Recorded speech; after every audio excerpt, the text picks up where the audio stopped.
میں بہک سکوں یہ مجال کیا، میرا رہنما کوئی اور ہے۔ نحمدہ ونصلی علی رسولہ النبی الکریم الامین، اما بعد فاعوذ باللہ السمیع العلیم من الشیطان الرجیم، بسم اللہ الرحمن الرحیم۔ قال اللہ تبارک و تعالی فی القرآن الحکیم، ان اللہ وملائکتہ یصلون علی النبی یا ایہا الذین آمنوا صلوا علیہ وسلموا تسلیما۔ الصلاۃ والسلام علیک یا رسول اللہ وعلی آلک واصحابک یا نبی اللہ۔ اللہ تعالیٰ کی حمد و ثنا، نبی مکرم جان عالم وجہ تخلیق کائنات حضرت محمد مصطفیٰ صلی اللہ علیہ وسلم اور آپ کے جمیع آل و اصحاب کی بارگاہ ناز میں درود و سلام کے نذرانوں کے بعد انتہائی عزت اور تکریم کے لائق سامعین ذی قدر میرے دینی اور یقینی دوستوں، بزرگوں اور بھائیوں، قرآن کریم فرقان حمید کے حوالے سے ہمارا سلسلہ بنام تفسیر اعجاز القرآن جاری ہے، اور آج اسی سلسلے کو مزید آگے لیے بڑھیں گے، اور آج انشاءاللہ العزیز آپ 11ویں سپارے کے 13ویں رکوع کی تفسیر سماعت فرمائیں گے، اور یہ سورہ یونس کی 8ویں رکوع کی تفسیر ہوگی، یعنی سورہ یونس کے 8ویں رکوع کی تفسیر ہے اور 11ویں پارے کے 13ویں رکوع کی تفسیر ہے۔ اللہ تبارک و تعالیٰ قرآن کریم فرقان حمید میں ارشاد فرماتے ہیں، وَاتْلُ عَلَيْهِمْ نَبَأَ نُوحٍ إِذْ قَالَ لِقَوْمِهِ يَا قَوْمِ إِنْ كَانَ كَبُرَ عَلَيْكُمْ مَقَامِي وَتَذْكِيرِي بِآيَاتِ اللَّهِ فَعَلَى اللَّهِ تَوَكَّلْتُ فَأَجْمِعُوا أَمْرَكُمْ وَشُرَكَاءَكُمْ ثُمَّ لَا يَكُنْ أَمْرُكُمْ عَلَيْكُمْ غُمَّةً ثُمَّ اقْضُوا إِلَيَّ وَلَا تُنظِرُونِ۔ اور انہیں نوح کی خبر پڑھ کر سناؤ جب اس نے اپنی قوم سے کہا، اے میری قوم، اگر میرا قیام کرنا اور میرا اللہ کی آیتوں کے ذریعے نصیحت کرنا تم پر بھاری ہے تو میں نے اللہ ہی پر بھروسہ کیا، کیا تو تم اپنا کام اور اپنے شریکوں کو جمع کر لو، پھر تمہارا کام تم پر پوشیدہ نہ رہے، پھر میرے بارے میں جو کچھ کر سکتے ہو کر لو اور مجھے کوئی مہلت نہ دو۔ حضرت نوح علیہ السلام کے حوالے سے قرآن کریم فرقان حمید نے یہاں پر گفتگو فرمائی۔ پیچھے کفاران مکہ کے معاملات کو بیان کیا گیا، اب ساتھ ہی متصلاً جو حضرت سیدنا نوح علیہ السلام ہیں، آپ کا اصل نام تو ہے یشکر۔ حضرت نوح علیہ السلام کا جو مفسرین نے نام بیان کیا ہے وہ ہے یشکر، اور سیدنا نوح علیہ السلام جو ہیں آپ حضرت آدم علیہ السلام کے بعد چوتھے نبی ہیں۔ حضرت آدم علیہ السلام کے بعد آپ چوتھے نبی ہیں، اور آپ کو آدم ثانی بھی کہا جاتا ہے، کیونکہ آپ کے دور کے اندر تمام کفار جو تھے ان کو غرق کر دیا گیا، اور پھر حضرت نوح علیہ السلام کے دور سے دوبارہ جو ہے وہ انسان کی نسل پھیلی، اور حضرت نوح علیہ السلام کے ساتھ جو کشتی میں سوار ہوئے تھے لوگ، اللہ تبارک و تعالیٰ نے ان لوگوں کی نسل کو مزید بڑھایا۔ مزید یہ کہ مورخین کا خیال یہ ہے کہ حضرت نوح علیہ السلام کا دور حضرت سیدنا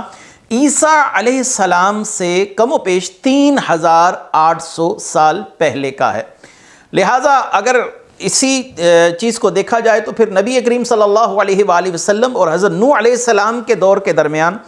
4400 یا 4500 سال لگ بھگ اتنا فاصلہ بنتا ہے، اور حضرت نوح علیہ السلام کی جو بعثت ہے وہ عراق کے علاقے میں ہوئی، آپ کو عراق میں مبعوث کیا گیا، اور اس وقت دنیا میں اتنی زیادہ انسانی آبادی موجود نہ تھی۔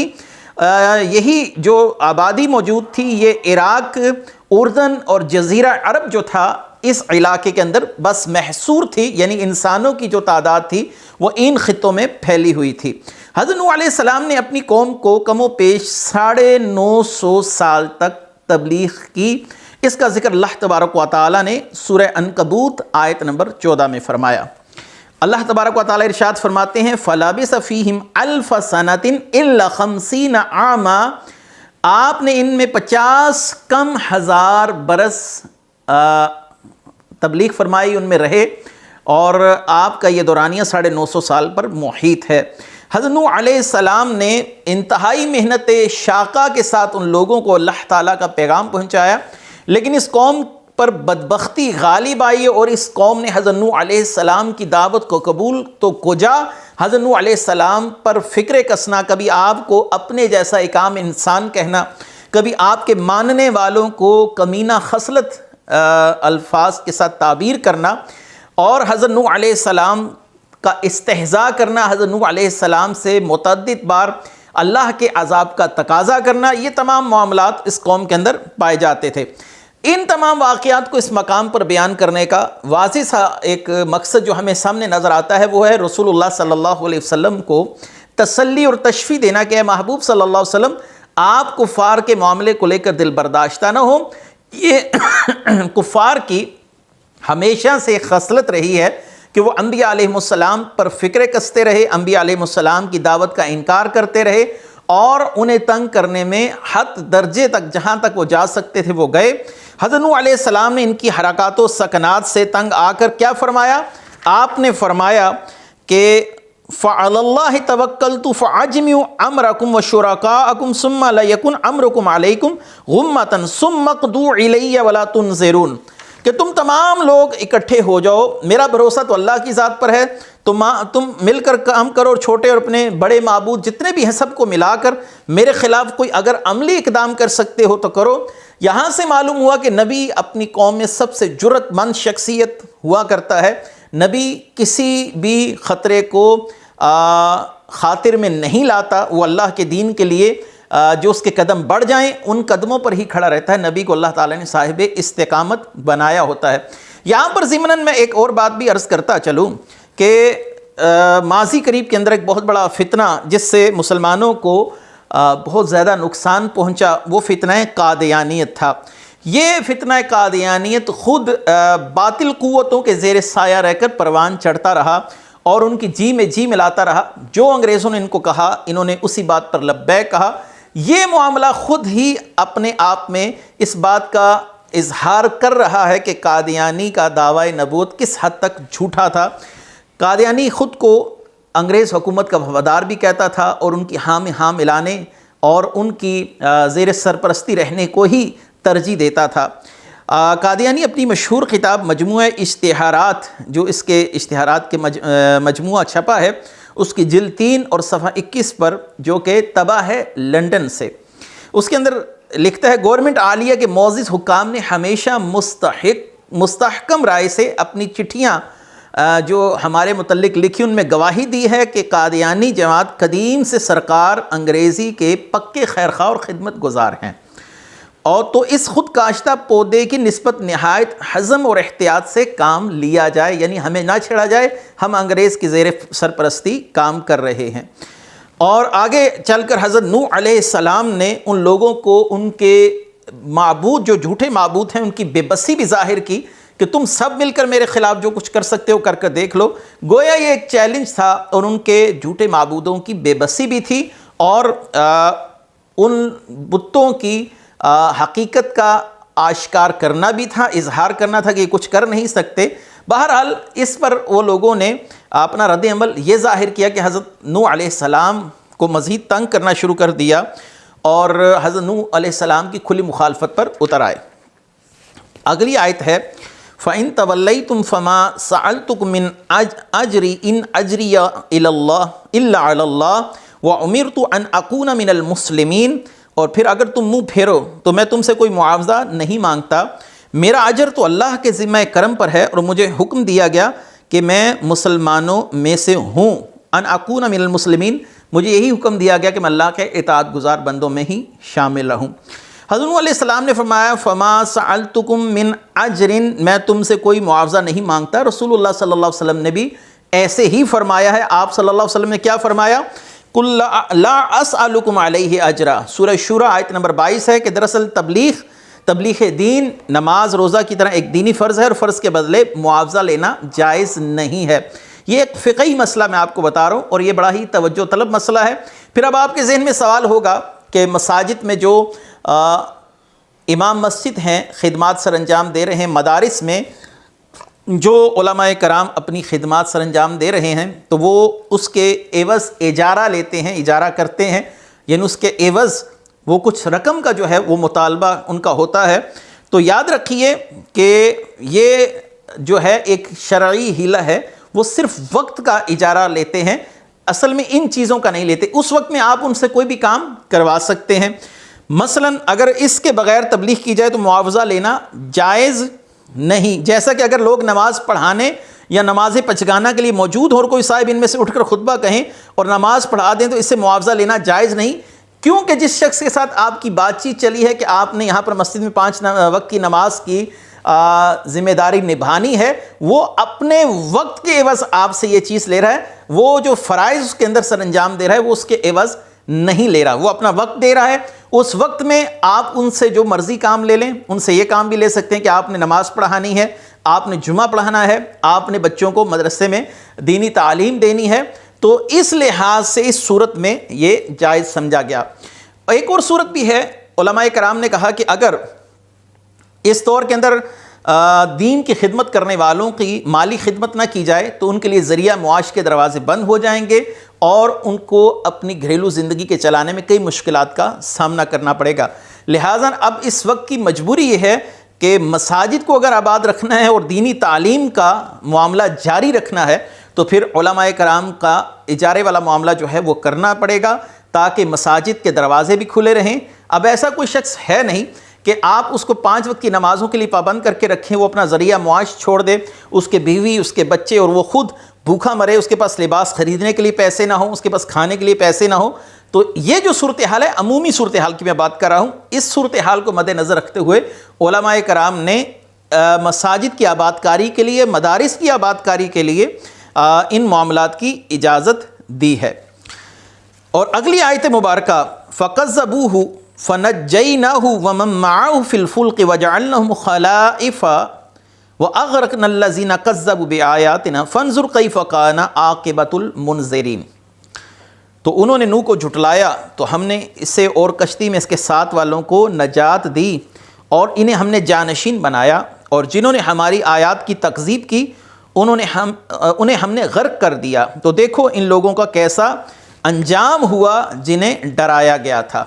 یہاں پر حضرت نوح علیہ السلام کے ساتھ وہ افراد جن کی تعداد کم و بیش 80 کے لگ بھگ جو ہے وہ بتائی جاتی ہے، 80 مرد تھے اور 40 خواتین تھیں، اس کے علاوہ جانوروں کے مختلف جو جوڑے تھے ان کو کشتی میں سوار کیا گیا۔ صرف یہ لوگ تھے جو کشتی میں آپ کے ساتھ سوار ہوئے۔ ان کشتی میں بیٹھنے والوں میں حضرت نوح علیہ السلام کے جو بیٹے ہیں ان کی تعداد ہے 4۔ ان کے نام ہیں کنعان، سام، حام اور یافس۔ کنعان آپ کی کشتی میں سوار نہ ہوا اور کفار کے ساتھ ہلاک ہو گیا، اور باقی جو 3 بیٹے تھے سام، حام اور یافس یہ 3 جو بیٹے ہیں یہ حضرت نوح علیہ السلام کے ساتھ کشتی میں سوار ہوئے، اور اب اللہ تعالیٰ نے انہی تینوں کی آگے جو نسل ہے اس میں برکت دی۔ عرب، فارس، روم اولاد سام ہیں، اور حبش اور ہند کے جو لوگ ہیں یہاں کے جو لوگ ہیں یہ حام کی اولاد میں سے ہیں، اور جو ترک لوگ ہیں بقول اسماعیل حقی اہل ترک جو ہیں ترکی والے لوگ ہیں یہ اولاد یافس ہیں، اور مغربی اقوام روم میں شامل ہیں، اور اسی طریقے سے حضرت نوح علیہ السلام کی جو 3 بیٹے ہیں ان سے آگے نسل چلی، اور ان 3 بیٹوں کی نسل ہی دنیا میں ہر طرف عام ہوئی۔ اور آگے چلتے ہیں کہ اس کے بعد کیا معاملہ ہوا۔ اللہ تبارک و تعالیٰ نے مزید فرمایا ثم بعثنا من بعده رسلا الى قومه فجاءوهم بالبينات فما كانوا ليؤمنوا بما كذبوا به من قبل كذلك نطبع على قلوب المعتدين۔ پھر اس کے بعد ہم نے ان کی قوموں کی طرف کئی رسول بھیجے تو وہ ان کے پاس روشن دلیلیں لائے، لیکن وہ کفار ایسے نہ تھے کہ اس پر ایمان لائیں جیسے پہلے جھٹلا چکے تھے۔ ہم اسی طرح سرکشوں کے دل پر مہر لگا دیتے ہیں۔ حضرت نوح علیہ السلام کے بعد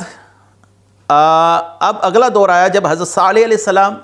حضرت ہود علیہ السلام، حضرت ابراہیم علیہ السلام، حضرت لوط علیہ السلام، حضرت شعیب علیہ السلام آپ کو اپنے وقت میں قوموں کی اصلاح کے لیے مبعوث کیا گیا۔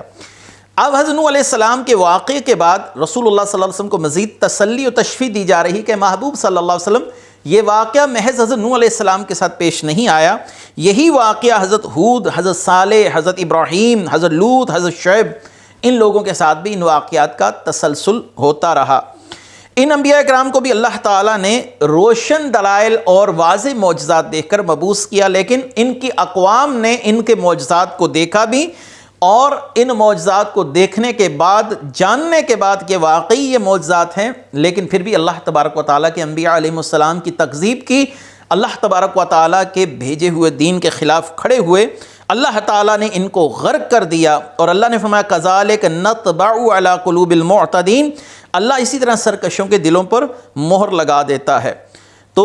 معلوم ہوا کہ برے اعمال، برے افعال انسان جب لگاتار کرتا رہے تو اس کے دل کو سیاہ جو نقطے ہیں وہ اس حد تک ڈھانپ لیتے ہیں کہ اس کا دل ہی سیاہ ہو جاتا ہے، اب اس کے دل میں نصیحت داخل نہیں ہوتی۔ اللہ تعالیٰ نے اس شخص کے دل پر پہلے مہر لگائی اور اب ہدایت داخل نہیں ہو رہی، تو کوئی کہنے والا یہ نہیں کہہ سکتا کہ اس شخص کا قصور نہیں، اللہ تعالیٰ نے اس کے دل پر مہر لگائی تھی، نہیں، اس شخص نے اعمال ہی ایسے کیے اور لگاتار ان اعمال پر ایسے گامزن رہا، ایسا کھڑا رہا کہ ان اعمال پر استقامت، یعنی ان اعمال پر کھڑے رہنا ہی اس کے لیے بدبختی کا سامان ہو گیا۔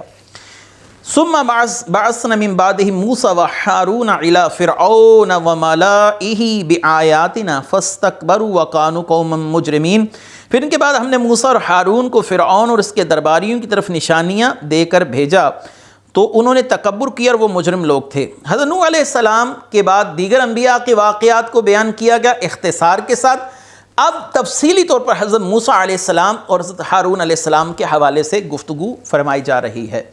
حضرت موسیٰ علیہ السلام جب حضرت شعیب علیہ السلام سے واپس لوٹے، آپ کو جنگل طوا کے اندر اللہ تعالیٰ کی طرف سے نشانیاں سونپی گئیں تاکہ آپ فرعون کے دربار میں آ کر فرعون پر حجت اتمام کر سکیں۔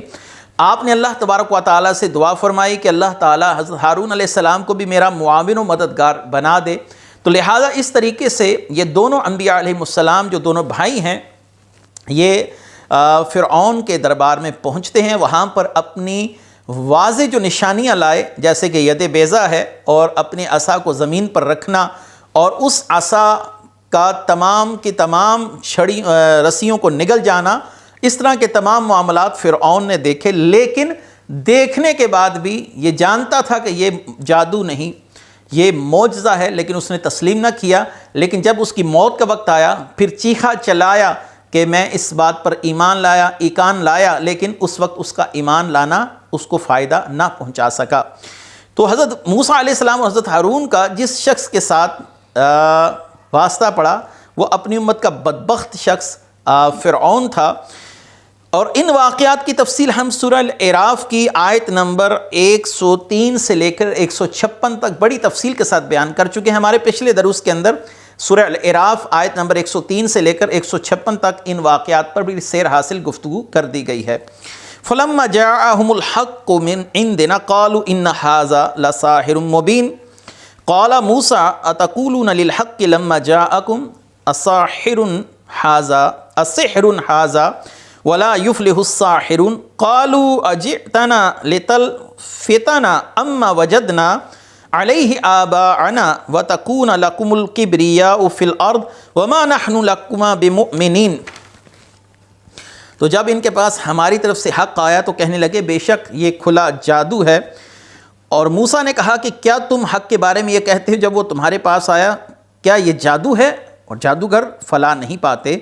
انہوں نے کہا آپ ہمارے پاس اس لیے ہیں تاکہ ہمیں اس دین سے پھیر دیں جس پر ہم نے اپنے باپ دادا کو پایا ہے، اور زمین میں تم دونوں کی بڑائی ہو جائے، ہم تو تم پر ایمان لانے والے نہیں۔ حضرت موسیٰ علیہ السلام کے واسطے سے فرعون اور اس کی قوم کے پاس اللہ تعالیٰ کی طرف سے حق آیا، لیکن فرعونیوں نے پہچان لیا یہ کہ حق ہے، لیکن اپنے نفس کے تسلط اور اپنے نفسانی خواہش کے زیر اثر رہتے ہوئے انہوں نے یہ کہنا شروع کر دی یہ کھلا جادو ہے، حالانکہ انہیں علم تھا کہ اس بات کا جادو سے کوئی لینا دینا نہیں ہے، یہ اللہ کی واضح نشانیاں ہیں۔ دوسرا یہ ہے کہ یہاں پر ایک مسئلہ اور بھی ہے کہ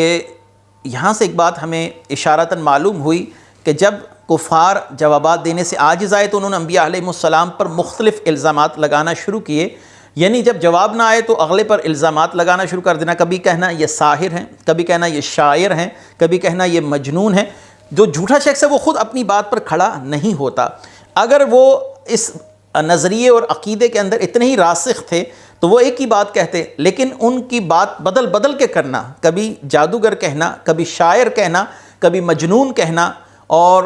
کبھی کیا سے کیا کہنا، یہ خود اس بات کی دلیل ہے کہ ان لوگوں کو خود پر اعتماد ہی نہ تھا، اور انبیاء علیہ السلام کے ساتھ جو ان کا رویہ تھا اس کے اندر وہ یہ جانتے تھے کہ یہ حق بات کہہ رہے ہیں۔ اور اس کی واضح دلیل یہ ہے کہ حضرت موسیٰ علیہ السلام کے اس معجزے کو دیکھتے ساتھ ہی جو جادوگر تھے جو مقابلے پر آئے، انہوں نے فوراً اس بات کا اظہار کیا، ہم ایمان لائے موسیٰ اور ہارون کے رب پر۔ تو یہ ان کو معرفت کہاں سے حاصل ہوئی؟ ظاہری سی بات ہے کہ وہ جادو اور معجزے میں ایک واضح فرق سمجھ گئے تھے، تو اسی لیے انہوں نے کیا کہا، ہم ایمان لائے موسیٰ اور ہارون کے رب پر۔ تو اس کے بعد آگے اگلی بات کو بیان کیا گیا، وَقَالَ فِرْعَوْنُ ائْتُونِي بِكُلِّ سَاحِرٍ عَلِيمٍ فَلَمَّا جَاءَ السَّحَرَةُ قَالَ لَهُم مُوسَىٰ أَلْقُوا مَا أَنْتُمْ مُلْقُونَ فَلَمَّا أَلْقَوْا قَالَ مُوسَىٰ مَا جِئْتُمْ بِهِ السِّحْرُ إِنَّ اللَّهَ سَيُبْطِلُهُ إِنَّ اللَّهَ لَيُصْلِحُ عَمَلَ الْمُفْسِدِينَ وَيُحِقُّ اللَّهُ الْحَقَّ بِكَلِمَاتِهِ وَلَوْ كَرِهَ الْمُجْرِمُونَ۔ یہ رکوع ختم ہوا، اس کی اب تفسیر سماعت فرما لیجئے۔ اور فرعون نے کہا کہ ہر علم والے جادوگر کو میرے پاس لاؤ۔ پھر وہ جادوگر جب آ گئے تو انہوں نے حضرت موسیٰ علیہ السلام سے کہا کہ ڈال دو جو تم ڈالنے والے ہو۔ پھر جب انہوں نے ڈال دیا تو موسیٰ نے کہا جو تم لائے ہو یہ جادو ہے، بے شک اللہ اسے باطل کر دے گا۔ اللہ فساد کرنے والوں کے کام نہیں سنوارتا، اور اللہ اپنے کلمات کے ذریعے حق کو حق کر دکھاتا ہے اگرچہ مجرموں کو ناگوار ہو۔ فرعون نے جب حضرت موسیٰ علیہ السلام کے ان واضح دلائل اور معجزات کو دیکھا تو چاہیے تو یہ تھا کہ وہ اس پر ایمان لے آتا، لیکن اپنی طاقت کا نشہ اور اپنے رب ہونے کا جو اس نے دعویٰ کر رکھا تھا اس کو ثابت کرنے کے لیے اب اس نے بھی نبی کے ساتھ مقابلہ کرنے کا سوچا، اور نبی کے مقابلے پر اپنے شہر کے اپنے ملک کے بڑے بڑے جادوگروں کو مدعو کیا تاکہ وہ آ کر سیدنا موسیٰ علیہ السلام کے ساتھ مقابلہ کریں۔ تو کم و بیش 16,000 کے لگ بھگ جو ہے وہ جادوگروں کا ہمیں مفسرین کی زبانی پتہ چلتا ہے کہ کتنے جادوگروں کو مدعو کیا گیا، اور ان میں سے بڑے جادوگروں کو حضرت موسیٰ علیہ السلام کے سامنے مقابلے کے لیے میدان میں اتارا گیا۔ انہوں نے حضرت موسیٰ علیہ السلام سے سوال کیا، اے موسیٰ آپ پہلے اپنا معاملہ دکھائیں گے جو آپ کے پاس قوت ہے، طاقت ہے، یا پہلے ہم اپنی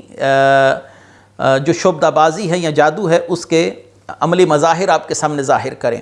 تو حضرت موسیٰ علیہ السلام نے فرمایا پہلے تم اپنے جو شعبدہ بازی ہیں یا جادو کے معاملات ہیں اس کو ظاہر کرو۔ تو ان لوگوں نے یہ کیا کہ اپنے ہاتھوں میں جو رسیاں تھیں ان کو جب زمین پر پھینکا تو وہ رسیاں جو تھیں وہ سانپ بن گئیں، اور حضرت موسیٰ علیہ السلام نے جب ان رسیوں کو بھاگتے ہوئے دیکھا تو آپ نے اپنے دل میں ایک خوف محسوس کیا۔ بہت سے لوگ اب اس معاملے پر ایک سوال اٹھاتے ہیں، یہ خوف کس چیز کا تھا؟ یہ خوف اس چیز کا تھا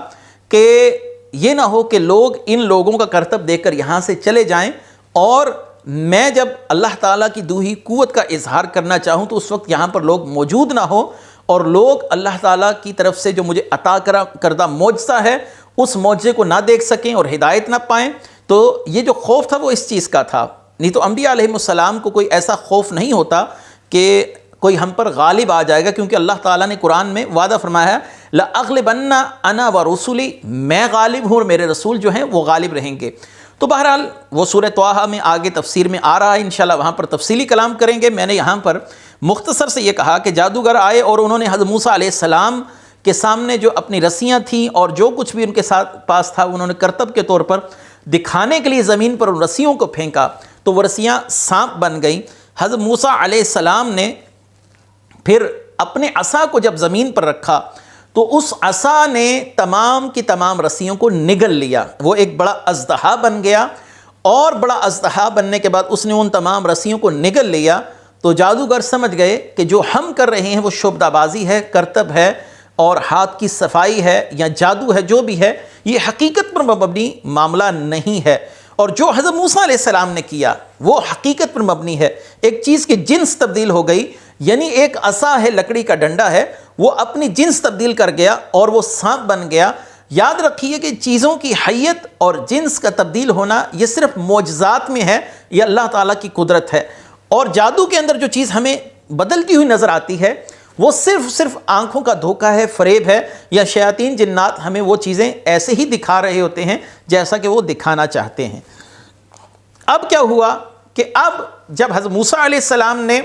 وہ تمام چیزیں ان کے سامنے ظاہر ہو گئیں اور حضرت موسیٰ علیہ السلام کی عصا نے ان تمام رسیوں کو نگل لیا، تو وہ تمام جادوگر اس بات کو سمجھ گئے کہ حقیقت یہ ہے۔ اللہ تبارک و تعالیٰ نے فرمایا وَيُحِقُّ اللَّهُ الْحَقَّ بِكَلِمَاتِهِ وَلَوْ كَرِهَ الْمُجْرِمُونَ، کہ اللہ اپنے کلمات کے ذریعے حق کو حق کر دکھاتا ہے، اگرچہ مجرموں کو ناگوار گزرے، حق تو آتا ہے اور باطل مٹ جاتا ہے۔ اللہ تعالیٰ کے محبوب بندے نے جب اپنی قوت کا اظہار کیا تو تمام جادوگروں کو سر نگوں ہونا پڑا اور کہنا پڑا کہ ہم ایمان لائے موسیٰ اور ہارون کے رب پر، لیکن فرعون اپنی سرکشی پر ڈٹا رہا۔ باقی دیگر واقعات، حالات و واقعات انشاءاللہ العزیز اگلے درس میں لے کر ہم حاضر خدمت ہوں گے۔ آج بحمدہ تعالی ہم نے سورہ یونس کا 13واں رکوع، 11ویں پارے کا 13واں رکوع اور سورہ یونس کا 8واں رکوع جو ہے اس کو اختتام پذیر کیا۔ اللہ تبارک و تعالی ہمیں اپنے محبوب کریم کے صدقے قرآن مجید کو مکمل تفسیر کے ساتھ بیان کرنے کی توفیق مرحمت فرمائے۔ وآخر دعوانا ان الحمد للہ رب العالمین۔ میں بہک سکوں یہ مجال کیا، میرا رہا